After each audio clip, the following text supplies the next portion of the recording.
Shalom, shalom. This is Rabbi Sachs coming to you from the Chai Academy, which is a division of the Chai Center in Dix Hills.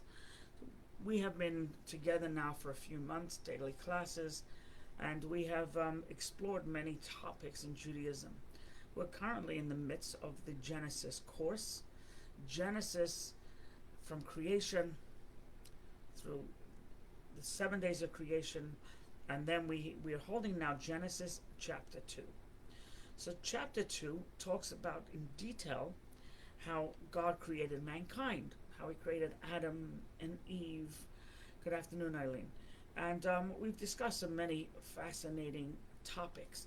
So just to go over a few things before we get to the tree of knowledge, is that we have God created Eve, Chava, because God said it's no good for man to be alone, and we discussed in the previous class. And by the way, each class is a class for itself. So if you're going to tune in and you said, "Oh, I haven't heard yesterday's," don't worry about it. So the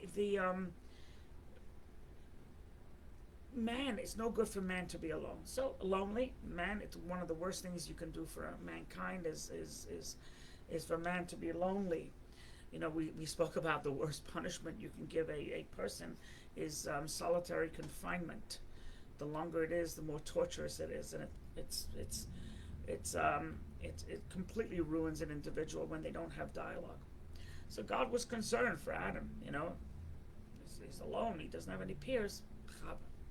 Another explanation we discussed very quickly is that it's no good for man to be self-sufficient.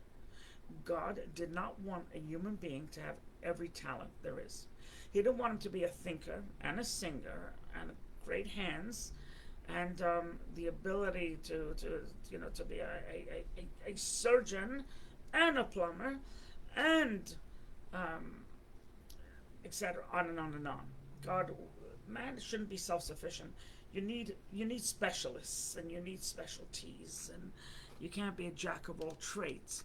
So, and also Adam, he was created with Eve, with Chava. So he was a man and a woman, and he didn't need anybody else. And God said it's just not good. It's not good. It leads to arrogance. It leads to ego, and therefore, let me make a creation that will keep both on the straight and narrow. So that has been kind of what we discussed until now.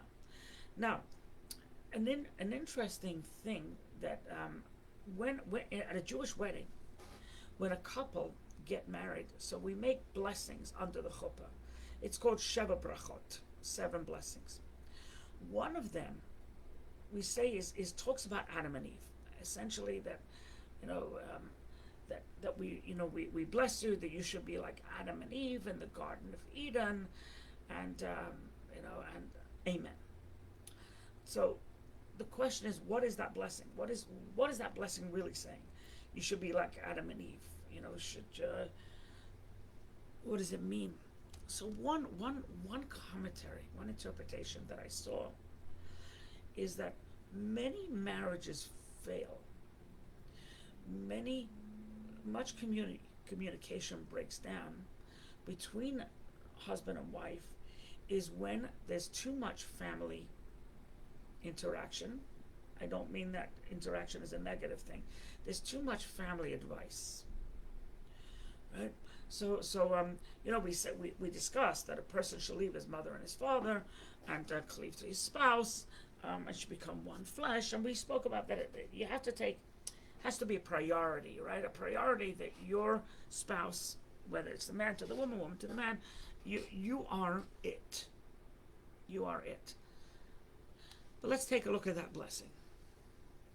Adam looked at Eve and said to Eve, "You are the only person that I could possibly love. There is nobody else." Right? Eve didn't have a sister. Eve didn't have a sister-in-law. Eve didn't have this or that and the other. There was nobody. There was nobody for Adam to have eyes on. Right? It was just Eve. So Adam couldn't cheat, even emotionally cheat. I'm not talking about, God forbid, an affair. Adam couldn't emotionally cheat with anybody because all he had Eve. He wasn't exactly gonna emotionally cheat with a rabbit, right? He had Eve and only Eve. Eve had the clarity to know that it was just Adam. Just Adam. There was nobody else out there in the world other than Adam. This was her bashert. This was the person that was destined to be with her forever. Her intended. Eve was Adam's intended. Adam was Eve's intended. It was so clear as day because there is nobody else.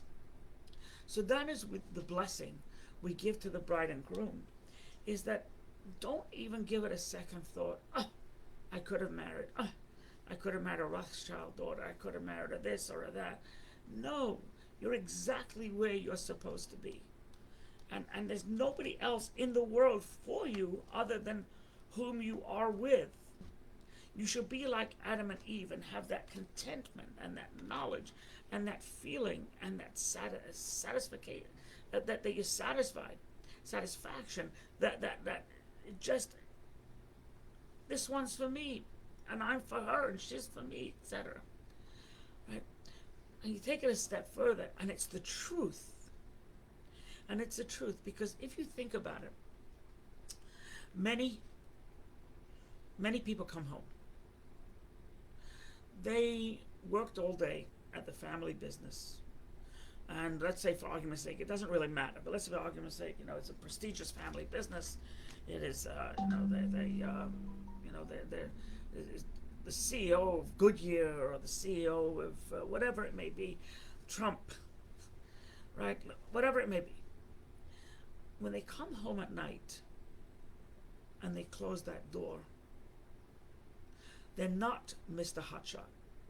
They're not Mr. Trump, Mr. Goodyear, Mr. Chipotle, Mr. FedEx. What they are is a husband. And when the woman comes home at night and she shuts the door, right, who is she? She's Mrs. So-and-so. Everything else that took place outside is irrelevant to what's taking place now. Now, you close that door, nobody else comes in, it's just you two. So you could come from great pedigree, you can come from bad pedigree for that matter. You can have a good upbringing, a bad upbringing. The bottom line is, when you shut that door, it's you and your spouse. That's what it is.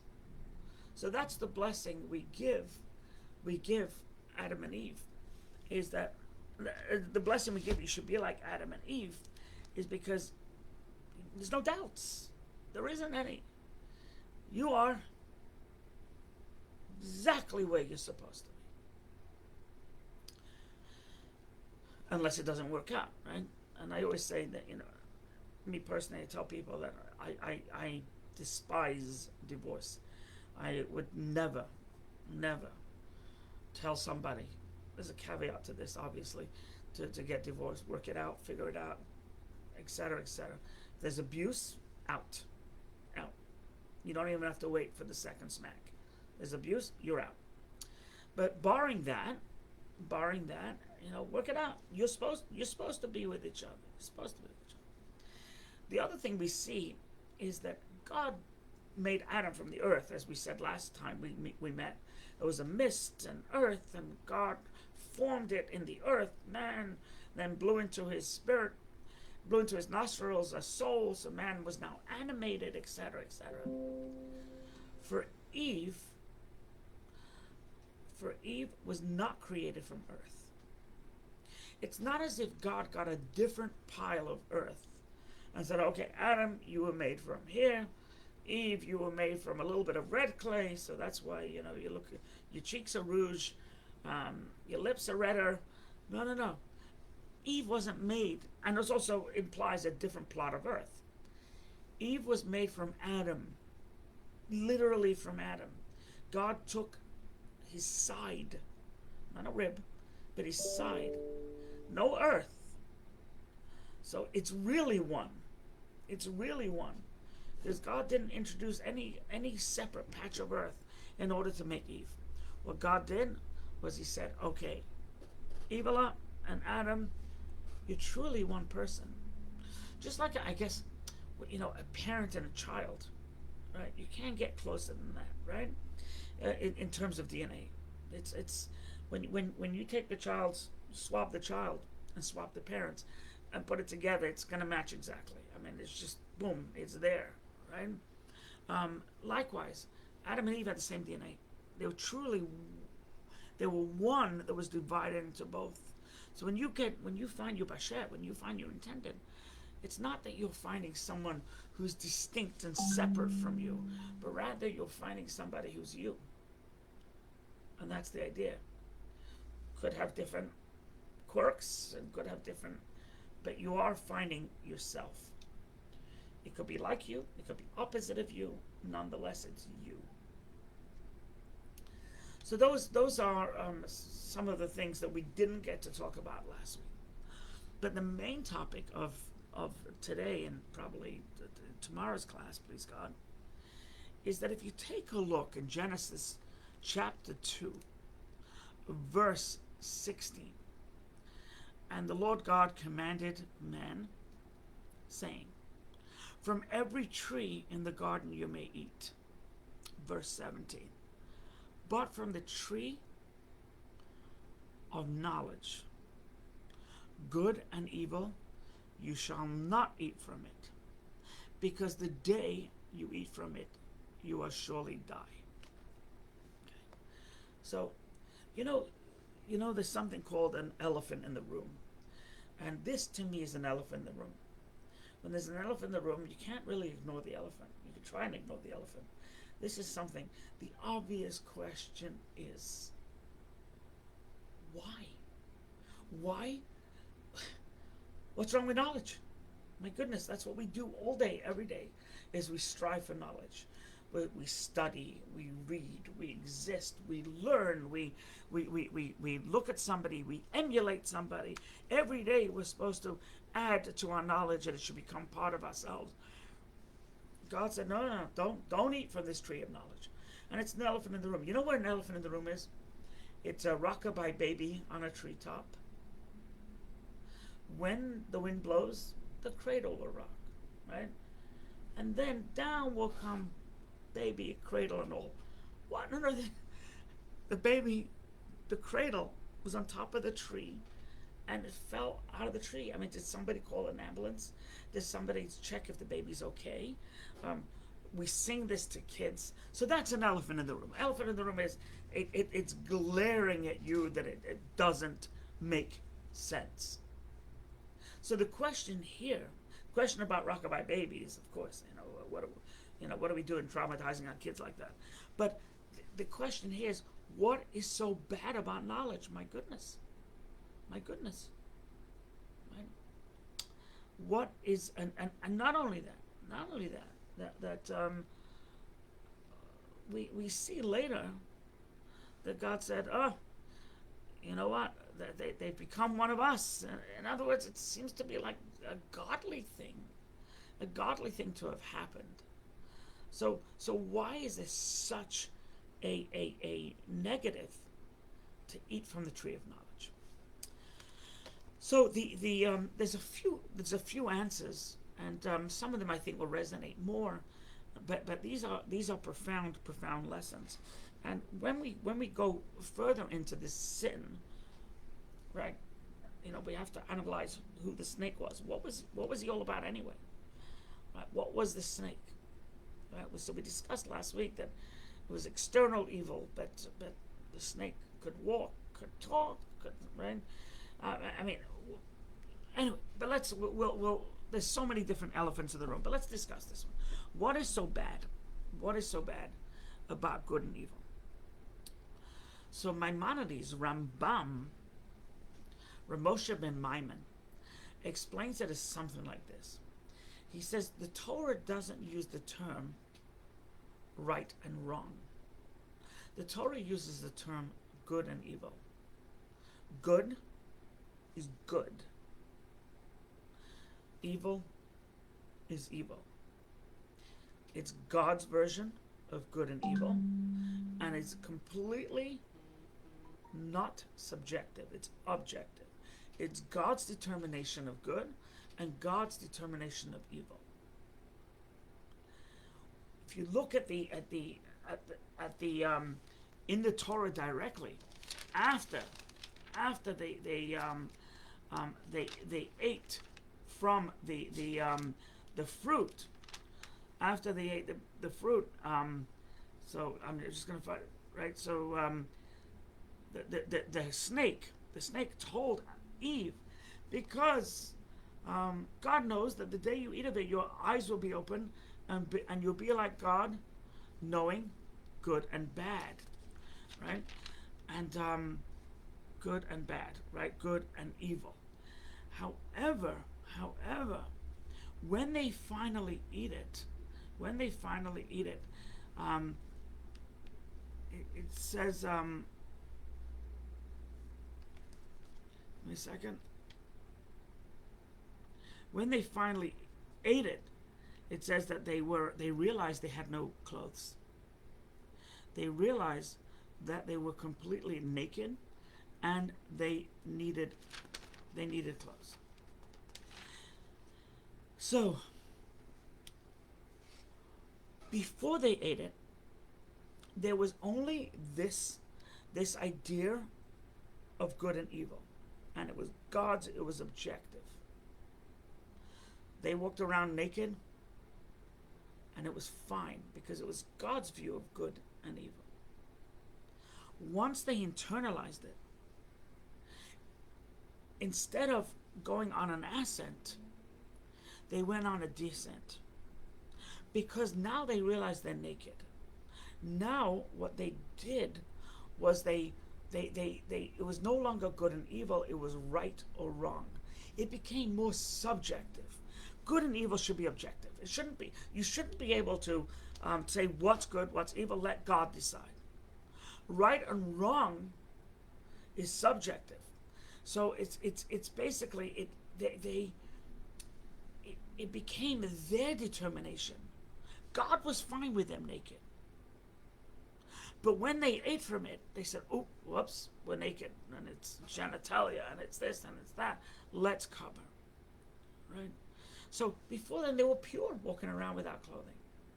Once they ate from it, they felt, not God, they felt they were naked. Because then they started to, with their own mind, forget about God for a second. They're saying, this is good, this is bad, this is good, this is bad. And we shouldn't do that. We should understand what is good, what is evil, what is right, what is wrong from God's perspective, from humanity's perspective, not ever from just a subjective opinion. And proof of the pudding is that you cannot be subjective when it comes to good and evil, because the Nazis didn't feel that they were doing a bad thing. They felt they were doing a service, not a disservice, because it was so subjective for them. I'm sure there were many Nazis who felt it was bad, but we're talking about the Nazis that did some of the cruelest things. They laughed because they were callous, because you know what? They're right. This is vermin, that's vermin. Homosexuals are vermin, gypsies are vermin, Jews are the worst of the worst, and it's not, it's God's idea of right or wrong. So instead of going up, they went down. And that's how Maimonides explains it. The others explain it, that they had knowledge prior. They had knowledge, right? Adam conversed with God. Adam called the names of the animals. Adam flirted with Eve. They had a lot of knowledge, but it was all on a very high spiritual plane. Right? When they ate it, right, they started to think lower, more corporeal, more material, more this, that, and the other. If you think about it, the snake kept on pushing Eve, and she looked at the fruit and she said, that looks good, right? So it became that whole transaction was can I beat you, Eve? Right? Physically, spiritually, I can't beat you. Spiritually, you're head and shoulders above me. You were created by God, and you're with Adam. Oh, OMG! But it made them have less be in tune with the knowledge of spirituality, and it was more of the knowledge of physicality. Again, we can use the nakedness as an example. So the the the, the idea is that they started to think more materially. They started to think more on a physical plane, right? When until then, they were thinking on a spiritual plane. You know, there's many words for knowledge, right? There's chachma, bina, das. There's many words for knowing, right? Wisdom, understanding, knowledge. The Torah uses the tree of knowledge, because you know what knowledge is. Knowledge is to become intimate with, intertwined with. When it says in the Torah that Adam knew knowledge, it uses the same etymology, it uses the same root. He knew Eve, it means intimately. He knew her sexually. So when it says that don't eat from the tree of knowledge, and they ate and they knew intimately physical things, something that they did not know prior. And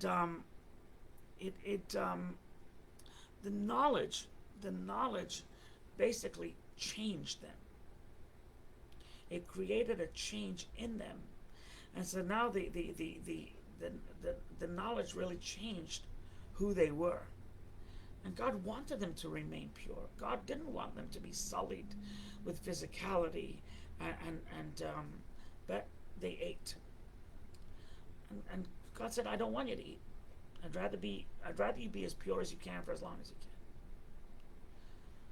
It also changed their instincts. You know, when they were created, they ate, they had to eat. They slept, they had to sleep. They procreated, they had to procreate. They peed, they had to pee, right? And it became more, it was just an instinct thing.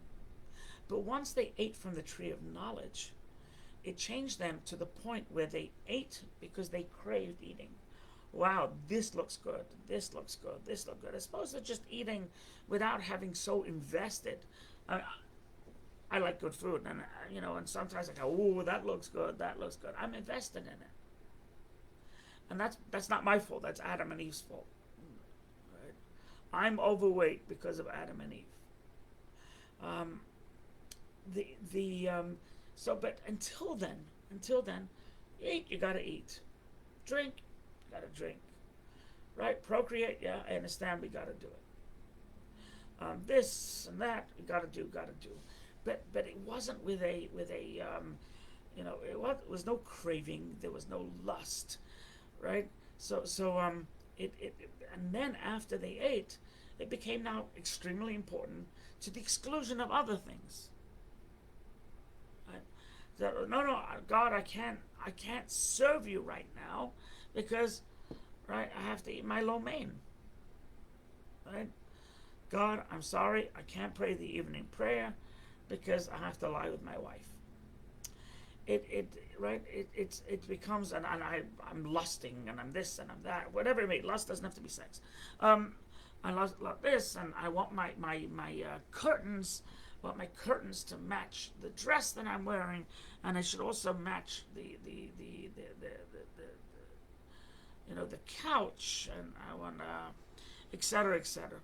So once they ate it, their instincts was lost, and their cravings took over, and it's almost like they lost track of a spiritual reality, and instead became this subjective, physical reality where they craved and they wanted what they wanted, less so with what God wanted. I had in yeshiva, I heard this great rabbi speak. He was just a hero of all heroes, suffered many years in Siberia. And he said something like this, which always made me think and made me really contemplate it. And actually, I was young. I was probably 17, 18 when I heard him say this, and it didn't really hit me probably till late 20s. So till I processed it, I guess. Not that I knew I was processing it, but he said as follows: God created the world from nothingness into something. There was nothing prior to creation, and all of a sudden there's this something, this world, and there's Ethan Allen, and there's this and there's that, etc. He says our job as human beings is to take that something and turn it back into nothing. To take that something and make it godly. Right? Before God created the world, there was just God. Then now there's other things.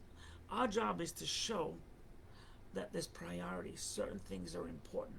Certain things are not important. If you have a chance to buy yourself a $100,000 car or a $90,000 car, which is beautiful, and give $10,000 to the Chai Center, that's more of a priority, right? So you turn it back into nothing. I don't need that car. I need a car that's, I'm a salesman. I gotta make sure that I look good, etc. And everybody can understand that. But it's the cravings and the lust, and you make issues bigger than what they are. In the eyes of God, they're nothing, right? In the eyes of God, God could clearly care less between a Porsche and a Bentley, right?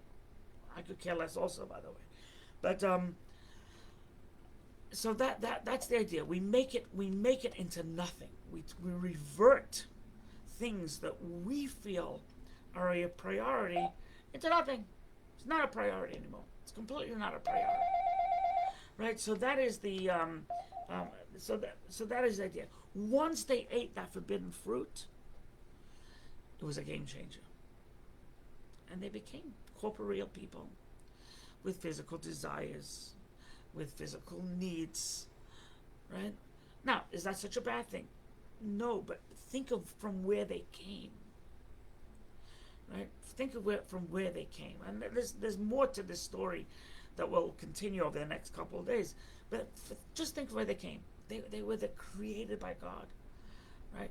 There's no sperm in an egg. They were holy, holy, holy people. And in the end, right, they were created by God, God's hands, not mother and father, right? They weren't created like that. And by eating, absorbing this lower level of subjective good and evil, they became like a regular person.